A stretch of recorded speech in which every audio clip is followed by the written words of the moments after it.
কোনোভাবেই থামছে না সড়ক দুর্ঘটনা। এবার চুয়াডাঙ্গায় স্বামীর মোটরসাইকেল থেকে পড়ে ট্রাক চাপায় স্ত্রী নিহতের হৃদয় বিদারক এক ঘটনা ঘটেছে। আলমডাঙ্গা উপজেলার মুন্সীগঞ্জে বাইক থেকে ছিটকে পড়ে ট্রাকের চাপায় পিষ্ট হয়ে মধুমালা নামের সেই গৃহবধূ নিহত হয়েছেন। মঙ্গলবার দুপুর ১:৩০টার দিকে চুয়াডাঙ্গা সদর হাসপাতালে চিকিৎসারত অবস্থায় তার মৃত্যু হয়। এর আগে সকাল আনুমানিক ৭:৩০টার দিকে আলমডাঙ্গার মুন্সীগঞ্জের সোনাতনপুর সড়কে এ দুর্ঘটনা ঘটে।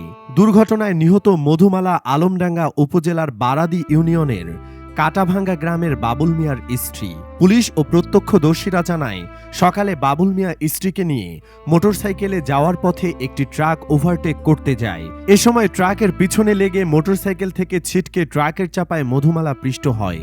পরে স্থানীয়দের সহযোগিতায় তাকে উদ্ধার করে চুয়াডাঙ্গা সদর হাসপাতালে ভর্তি করলে চিকিৎসক উন্নত চিকিৎসার জন্য রাজশাহী মেডিকেল কলেজ হাসপাতালে রেফার করেন। পরে দুপুর আনুমানিক ১:৩০টার দিকে তিনি চিকিৎসাধীন অবস্থায় মারা যান।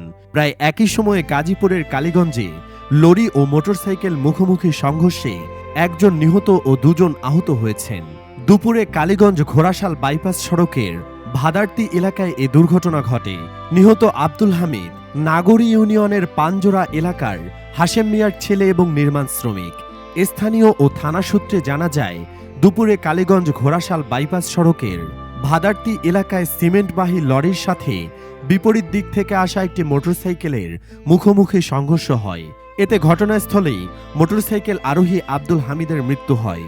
এছাড়া মোটরসাইকেলের চালক এবং অপর আরোহী আহত হয়।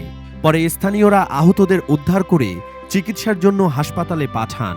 পুলিশ ঘটনাস্থল থেকে লাশ উদ্ধার এবং মোটরসাইকেল ও লরি জব্দ করে।